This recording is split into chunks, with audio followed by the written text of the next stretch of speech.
Et donc plus généralement, qu'est-ce que vous pouvez dire de l'attitude de l'institution policière de manière générale pendant l'occupation de 1940 à 1944? Ils ont été inconditionnellement des mercenaires. Il n'y a pas eu de mouvement de résistance de la police visible avant le printemps 44, même si on nous raconte qu'il y a eu 2 ou 3 policiers ou 4 policiers déportés. Il y a eu des policiers résistants en tant qu'individus, mais l'institution policière en elle-même n'a jamais produit de mouvement de résistance en son sein, sauf le mouvement au nord de la police, qui était quelque chose d'assez approximatif. On l'a vu dès la fin de la guerre. Plus généralement, on peut dire que la police de la République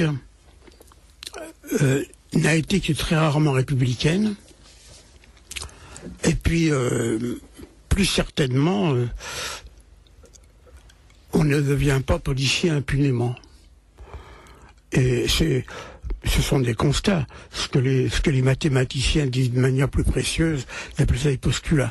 Mais enfin, c'est pareil, hein. Et effectivement, on a un bon exemple de ça avec la création des compagnies républicaines de sécurité en 1944, où en fait on reprend tous les policiers des groupes de la police vichiste. Oui, c'est très particulier, hein. La création des CRS début 45, c'est une décision de Gaulle. Il y a un amalgame qui est fait entre les pires salauds de la police de Vichy, c'était la garde, et des FTP. Et on a fait un amalgame entre des résistants et des anciens collabos pour créer ces CRS qui ne marchent pas aussi rapidement au pas que l'institution le voudrait, puisque quand il y a la grève des mineurs en 48, il y a des compagnies de CRS qui ne veulent pas s'attaquer aux mineurs. Ça, c'est les anciens FTP sûrement. Et il y a 12 compagnies de CRS qui sont dissoutes par Jules Moch. On oublie toujours ça.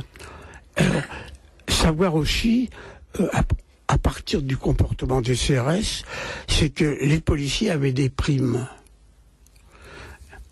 Et ils ont renoncé à leurs primes, enfin ils ont renoncé au droit de grève en échange de l'intégration de la prime dans leur salaire.